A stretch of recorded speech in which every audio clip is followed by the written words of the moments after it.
warahmatullahi wabarakatuh. Waalaikumsalam warahmatullahi wabarakatuh. Selamat pagi anak-anak. Selamat pagi Bu. Baik, gimana nih kabarnya pada pagi hari ini? Apakah masih lemas atau udah semangat semua ini? Lemas Bu. Waduh, kenapa kok lemas? Belum sarapan. Ada yang belum sarapan, ada yang puasa. Jadi, Ibu harap di pembelajaran kita kali ini kalian semua itu harus tetap semangat ya, walaupun keadaan kita tuh puasa pada hari ini. Nah, sebelum memulai pembelajaran, alangkah baiknya kita itu berdoa terlebih dahulu. Ada yang mau bantu Ibu untuk memimpin berdoa? Baik, silahkan. Sebelum memulai pembelajaran pada hari ini, mari kita berdoa terlebih dahulu sesuai kepercayaan masing-masing. Berdoa mulai. Berdoa tidak pernah usai. Alhamdulillah, terima kasih ya. Baik, Ibu akan absensi terlebih dahulu. Untuk yang pertama, Putri Esa Ramawati, Hadir Ibu. Najwa Salsabella. Hadir Ibu. Baik, karena hadir semua, Ibu harap kalian memperhatikan pembelajaran kita pada pertemuan kali ini. Nah, pada pertemuan kali ini, ada yang masih ingat gak? Pertemuan kemarin itu kita membahas tentang apa? Ada yang mau jawab?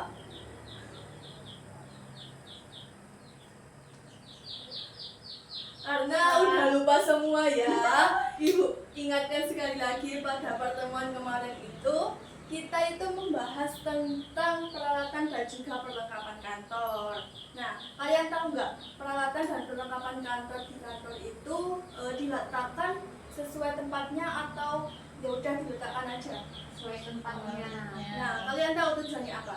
Supaya lebih efisien. Betul sekali. Jadi perlengkapan dan juga peralatan kantor itu diletakkan harus ada strukturnya, tidak boleh sembarang diletakkan di meja karyawan atau diletakkan di gudang penyimpanan, itu tuh nggak boleh, supaya efektivitas dan efisiensi dalam bekerja di suatu kantor itu dapat terjalin dengan lancar. Nah, pada materi kali ini kita akan membahas tentang tata ruang dalam kantor. Kalian tahu nggak apa itu tata ruang? Meletakkan barang-barang yang ada di kantor. Betul sekali, bagus. Jadi tata ruang itu berasal dari kata bahasa Inggris, yaitu office layout atau yang disebut dengan lebih dikenal dengan layout. Nah, secara umum tata ruang kantor adalah pengaturan, penataan seluruh perabotan, peralatan serta ruang kerja di lingkungan kantor yang berguna untuk menunjang kegiatan administrasi serta operasional agar dapat berjalan dengan efektif, efisien, terus praktis, dan juga dapat meningkatkan produktivitas dari kinerja di kantor tersebut. Nah, yang selanjutnya ada definisi tata letak kantor menurut ahli. Di sini Ibu itu mengambil 4 ahli yang mengungkapkan definisi tata ruang kantor. Yang pertama ada Delian Jie. Beliau ini berpendapat tentang definisi tata ruang kantor adalah penyusunan alat-alat dan juga perlengkapan kantor pada ruangan yang tersedia untuk memberikan kemudahan kepada pegawai dalam melaksanakan pekerjaannya. Dan yang kedua, dia ada 2 orang, seorang ahli yang berpendapat tentang tata ruang kantor. Mereka berdua itu berpendapat bahwa tata ruang kantor ini adalah penyusunan perabotan dan juga peralatan dalam ruang kerja yang tersedia untuk menyediakan ruang kerja yang memuaskan dan juga memberikan kenyamanan dan kemudahan dalam pengawasan oleh pimpinan. Nah, yang ketiga ada George Ertenry. Beliau berpendapat bahwasanya tata ruang kantor atau office layout merupakan penentuan kebutuhan ruang dan penggunaan ruang secara terperinci untuk menyiapkan susunan fisik yang praktis dan juga faktor-faktor yang dianggap penting dalam pelaksanaan dari pekerjaan kantor. Dan juga yang terakhir ada William H. Newman. Dia berpendapat bahwa tata ruang kantor itu merupakan pengaturan ruang kerja serta fasilitas yang ada di dalamnya sehingga pekerjaan dapat dilakukan dengan biaya serendah mungkin yang nantinya akan dapat menghasilkan hasil yang semaksimal mungkin. Nah, dari keempat pendapat ini dapat kita simpulkan bahwasannya tata ruang kantor itu adalah sistem penyusunan atau pengaturan ruang kerja, peralatan, perlengkapan, ataupun semua yang ada di kantor secara sistematis untuk mendukung kegiatan operasional, administrasi, serta kegiatan lainnya di kantor agar pekerjaan itu dapat bekerja lebih efisien, dapat membantu pemimpin dalam melakukan pengawasan, dan juga dapat memberikan kenyamanan bagi pegawai dalam melaksanakan tugasnya. Ya, sampai di sini ada yang mau ditanyakan dulu atau sudah paham semua tentang definisi tata ruang kantor? Baik, karena sudah paham semua, Ibu akan lanjutkan ke materi selanjutnya, yaitu kita akan membahas tentang manfaat tata ruang kantor, di mana di sini Ibu memberikan 5 manfaat. Yang pertama, dapat meningkatkan efektivitas dalam bekerja. Nah, dalam hal ini efektivitas itu berhubungan dengan perpindahan dalam pekerjaan kantor. Semisal kalian pernah ke ruang TU? Kalian pernah melihat pegawai TU yang sedang bekerja menghadap komputer? Nah, dalam hal tersebut, pekerja TU itu melakukan efektivitas dalam bekerja. Kenapa kok melakukan efektivitas dalam bekerja? Nah, beliau itu meletakkan komputer, printer, dan juga kertasnya itu dalam satu meja. Jadi, ketika beliau itu membutuhkan sesuatu untuk mencetak ijazah atau transkrip nilai kalian, mereka itu tidak harus keluar sekolah terlebih dahulu untuk mencetaknya, dan mereka itu dapat bekerja secara cepat dan juga tidak harus berpindah tempat untuk melakukan pekerjaan mereka. Nah, hal ini itu yang disebut dengan efektivitas dalam pekerjaan. Yang kedua, memperlancar alur kerja, di mana di sebuah kantor kan pastinya tidak hanya ada pemimpin dan juga karyawan kan. Nah, di dalam sebuah kantor itu pastinya ada bidang administrasi, keuangan, operasional, pengadaan, dan juga lain-lain.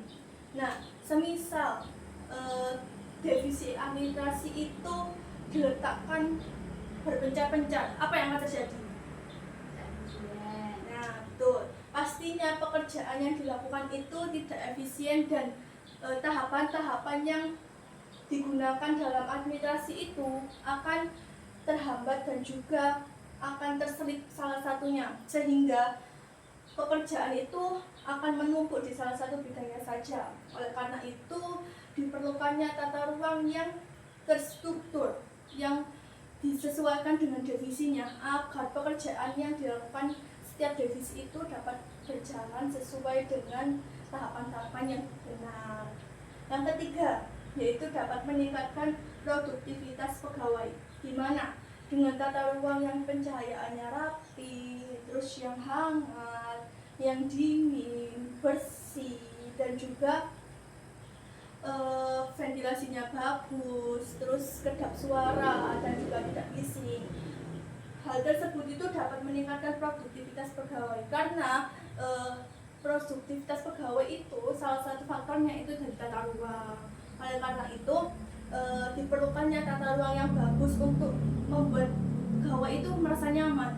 Apabila bayangkan ketika kantor itu tidak ada ventilasi, tidak ada cahaya yang bagus, terus juga bising, apa yang akan terjadi? Pastinya kan kacau kan produktivitasnya. Nah, maka dari itu pemimpin ataupun bidang-bidang yang terkait itu harus menyusun tata ruang yang bagus untuk memberikan kepuasan dan juga kenyamanan bagi pegawainya. Nah, yang keempat, memudahkan pengawasan dan pengendalian kerja. Nah, pengawasan di sini dilakukan oleh pemimpin atau atasan dari perusahaan. Biasanya di perusahaan itu terdapat CCTV. Kalian tahu nggak CCTV yang dicantumkan di layar TV atau layar besar gitu, yang di biasanya ada beberapa sudut-sudut yang dicantumkan itu. Iya, tahu.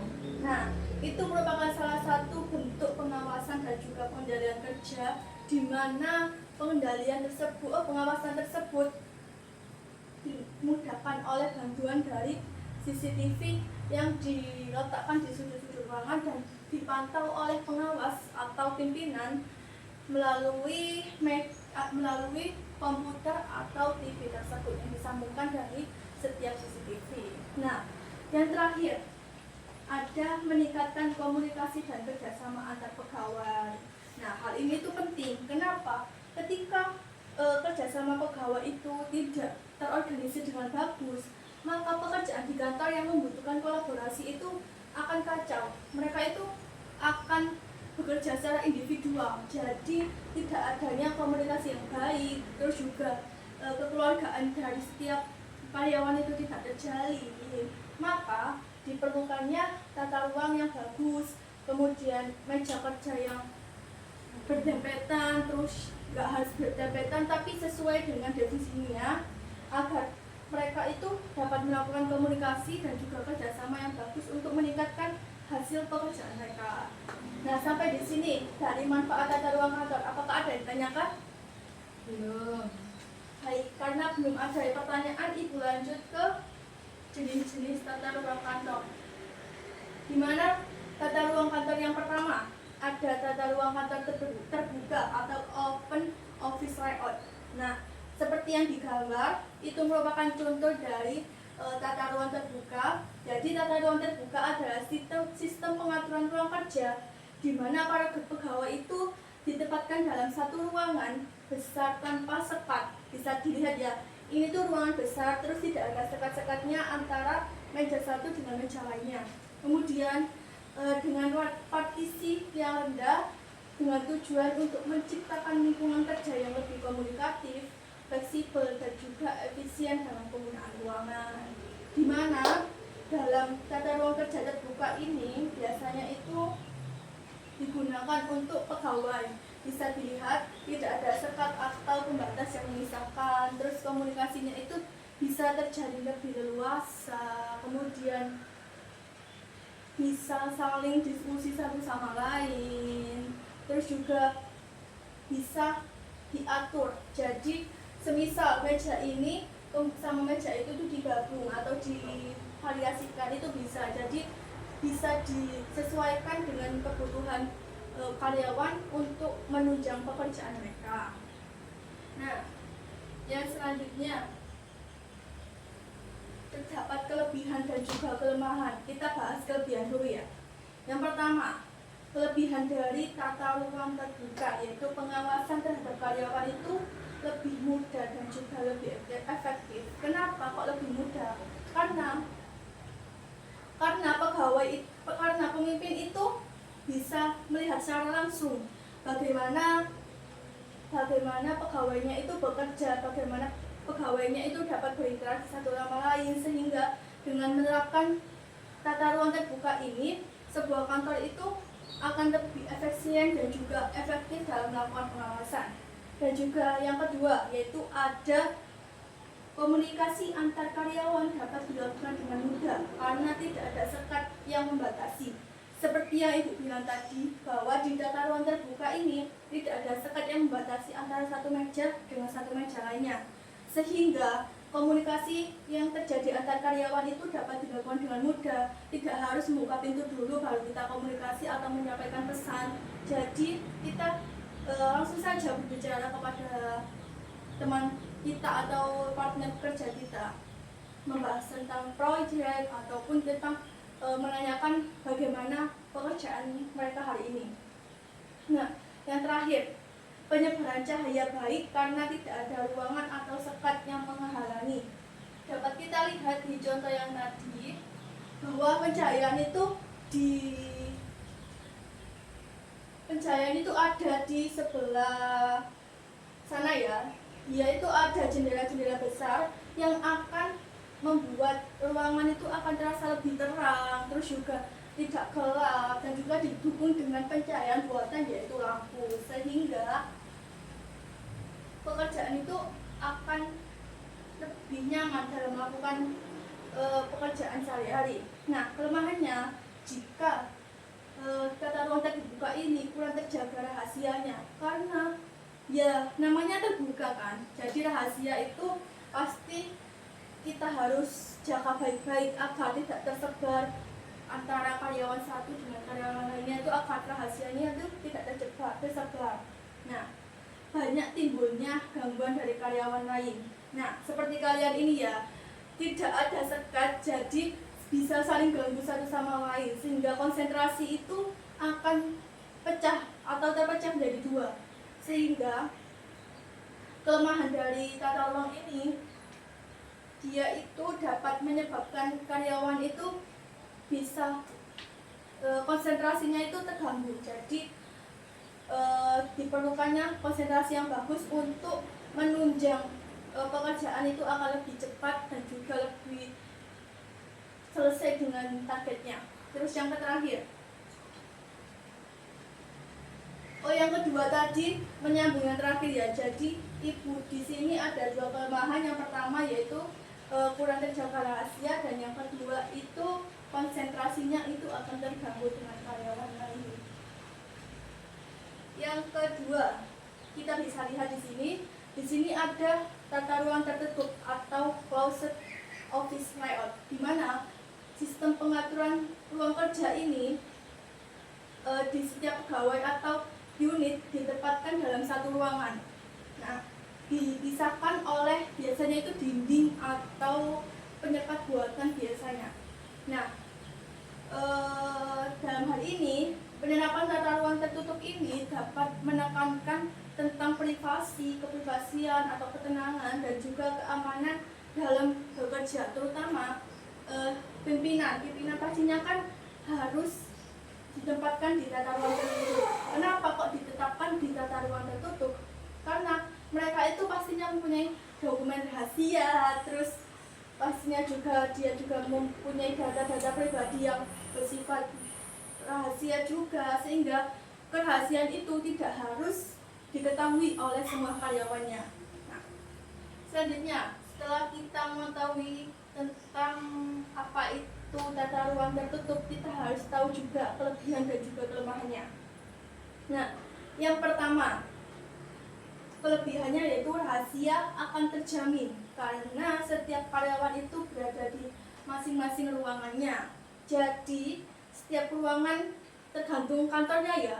Biasanya tata ruang tertutup ini hanya untuk kepala departemen ataupun pemimpin. Nah, jadi mereka itu rahasianya itu akan terjamin karena ruangannya itu biasanya kedap suara. Jadi hanya orang-orang tertentu yang bisa mendengarnya ataupun orang-orang yang ada di dalamnya yang bisa mendengarnya. Yang kedua, yaitu terbebas dari gangguan karyawan lain sehingga lebih konsentrasi dalam bekerja. Nah, ini yang paling dibutuhkan, yaitu terbebas dari gangguan karyawan. Kenapa kok paling dibutuhkan? Karena setiap pimpinan itu pastinya kan mereka itu sangat sibuk, terus juga punya rapat penting ataupun rapat online ataupun rapat offline juga. Jadi mereka itu harus mempunyai konsentrasi yang bagus untuk membackup itu semua agar pekerjaan itu dapat bekerja atau dapat terselesaikan dengan baik. Nah, yang ketiga, tingkat kreativitas karyawan itu meningkat karena dengan suasana kerja yang tenang, sehingga ini menyambung kelebihan yang nomor 2, sehingga kreativitas karyawan meningkat karena dengan suasana kerja ini berhubungan dengan terbebas dari suasana. Kenapa kok begitu? Karena ketika suasana kantor itu ramai, pasti kita tidak bisa berpikir, betul? Betul. Nah,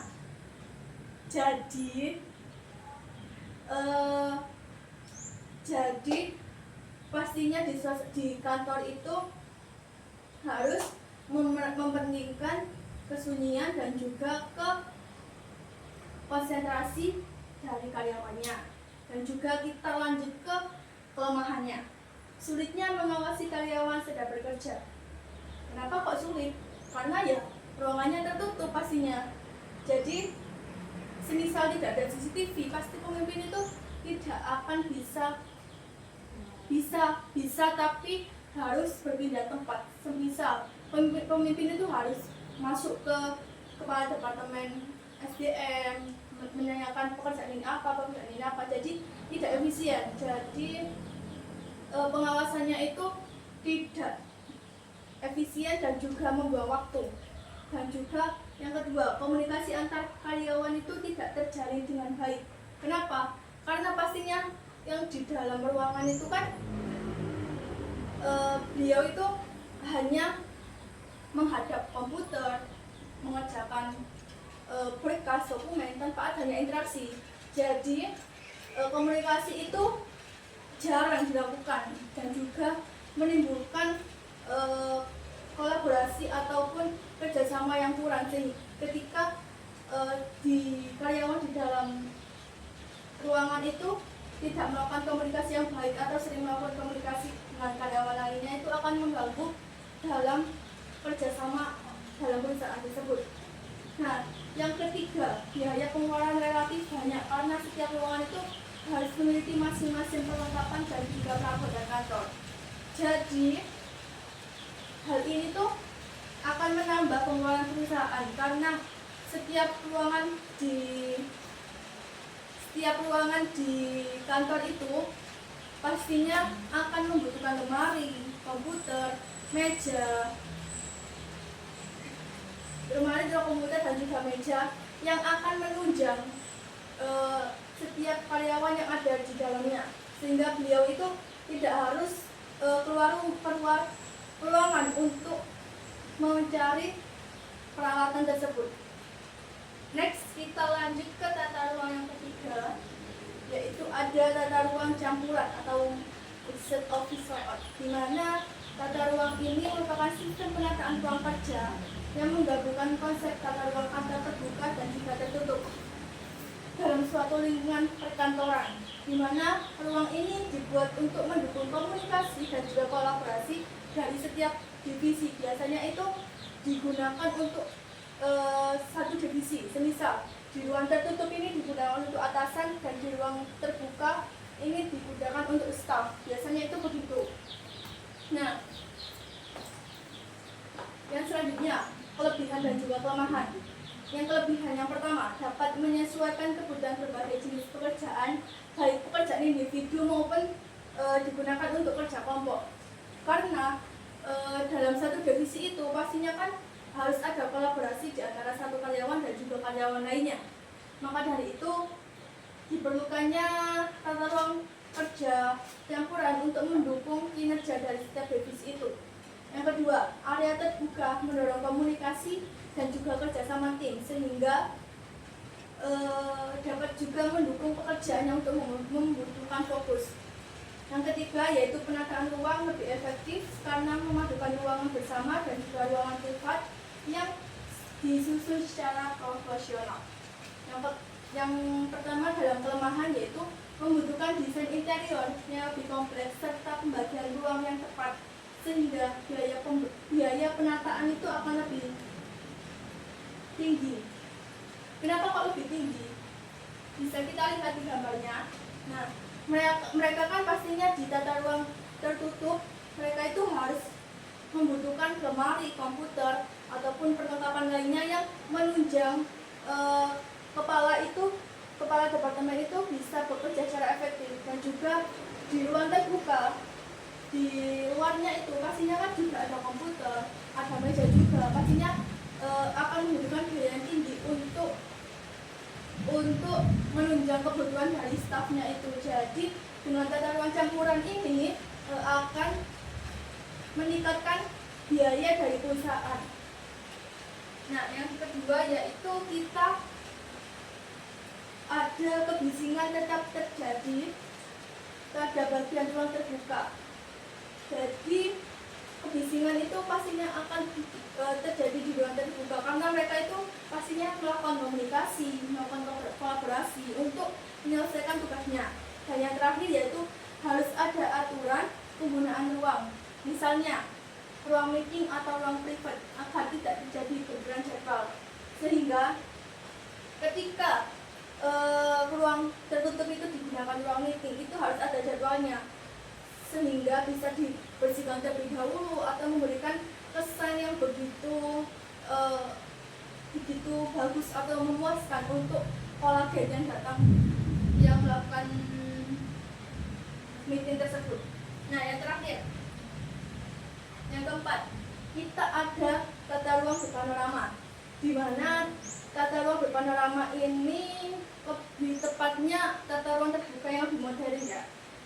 Jadi mereka ini merancang tata ruang ini itu lebih modern dan juga lebih kompleks dan juga terdapat ventilasinya itu bagus dan juga ada tumbuhan-tumbuhan juga. Jadi berpanorama ini lebih modern kesannya untuk menunjang atau membuat karyawan itu agar lebih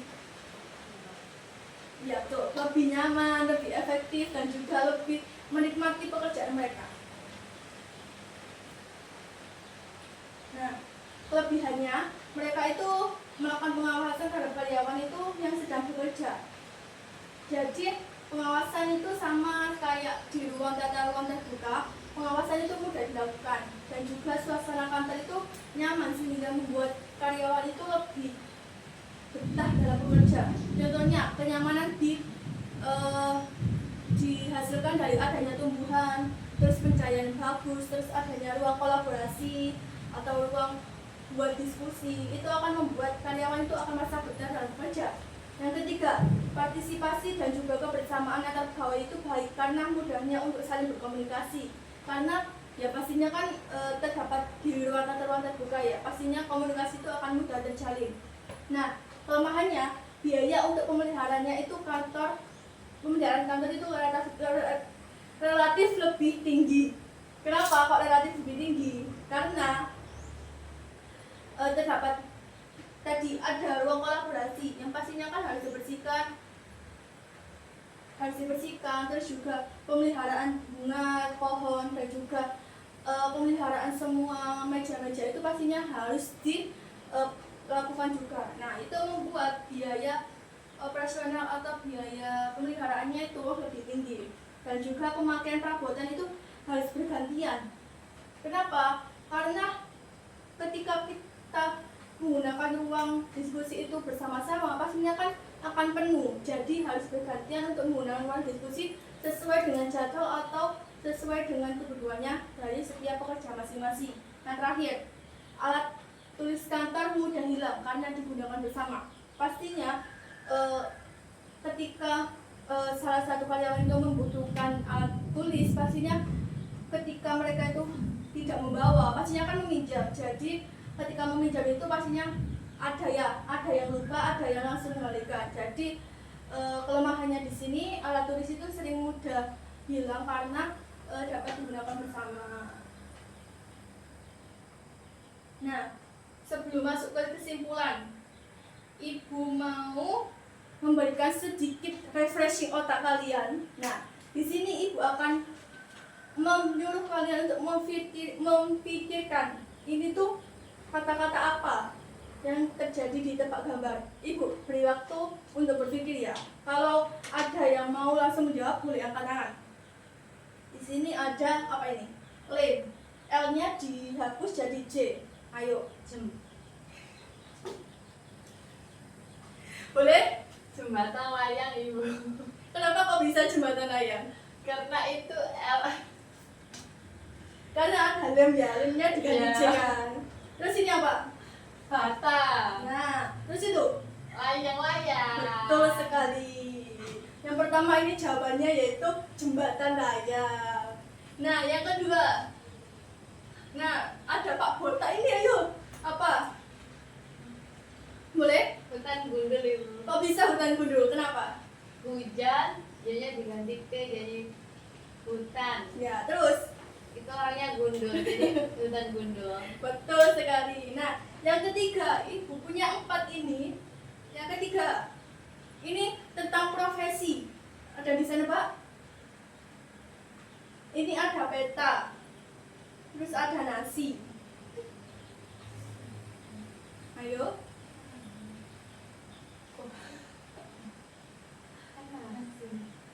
Petani. Ya, betul. Ini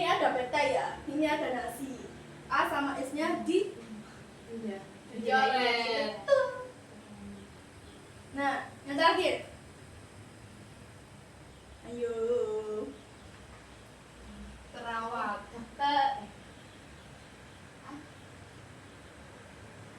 Apa ya ini ya? Terawat. Kok bisa?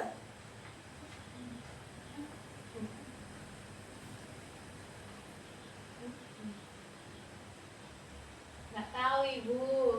Nah, ini dijadikan sebagai PR kalian nanti ya. Ibu akan tagih di pertemuan selanjutnya. Ini tuh gambar apa? Nah, ibu juga punya oleh-oleh atau tugas untuk kalian. Nah, jadi kalian itu harus membuat layout kantor. Dimana kalian itu harus membentuk sekitar 7 atau 8 orang. Nah, nantinya kalian itu harus memilih dari keempat jenis tata ruang tadi. Kalian itu harus membuat satu saja jenis tata ruang yang akan dibuat layout kantor. Nah, rancang juga dena kantor sesuai dengan fungsi dan juga alur kerjanya. Dimana dalam hal ini kalian itu harus menyusun sesuai dengan efektivitas dan juga kreativitas kalian ya. Jadi kalian harus menyusun layout kantor yang sesuai dengan jenis kantor yang kalian buat. Nah, yang keempat, buat layout kantor menggunakan bahan sederhana, contohnya karton, kardus, dan juga styrofoam, agar kalian itu tidak menggunakan biaya yang tinggi untuk memenuhi tugas kali ini. Nah, dikumpulkannya pada minggu ketiga atau pertemuan ketiga. Jadi ini kan pertemuan pertama kita ya. Jadi ada waktu 2 minggu untuk kalian mengerjakan proyek ini. Nah, ibu akan menilai dari kreativitas kalian, ketepatan kalian memilih konsep, dan juga kerapian kalian dalam mengerjakannya. Serta yang paling penting itu kerjasama tim. Dimana ketika ada salah satu siswa atau salah satu anggota kelompok kalian yang tidak mengerjakan, bisa langsung saja WA ibu. Pasti ibu akan memberikan nilai yang berbeda dari siswa yang mengerjakan. Sampai di sini ada yang mau ditanyakan tentang tugas proyek ini? Sudah jelas ibu. Baik, karena sudah jelas ya, ibu harap untuk pertemuan besok kalian itu harus berproses untuk menunjukkan tugas market layout kantor ini. Jadi pertemuan besok kalian harus membawa sebuah perlengkapan untuk menyusun tata ruang layout ini. Jadi ketika ibu itu bisa melihat bagaimana progres kalian dalam mengerjakan tugas ini. Nah, ada yang bisa menyimpulkan tentang pertemuan kali ini? Boleh. Ibu. Jadi pada pertemuan kali ini kita belajar mengenai tata ruang kantor, yaitu pengaturan ruang kerja, perabot, dan perlengkapan kantor secara sistematis untuk menciptakan lingkungan kerja efektif, efisien, dan nyaman. Baik, terima kasih ya.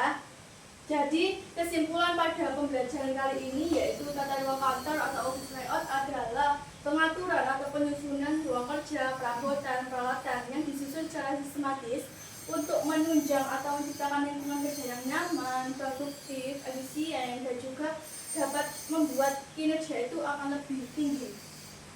Serta tadi kita juga membahas tentang jenis-jenisnya. Ada 4 tadi. Yang pertama apa?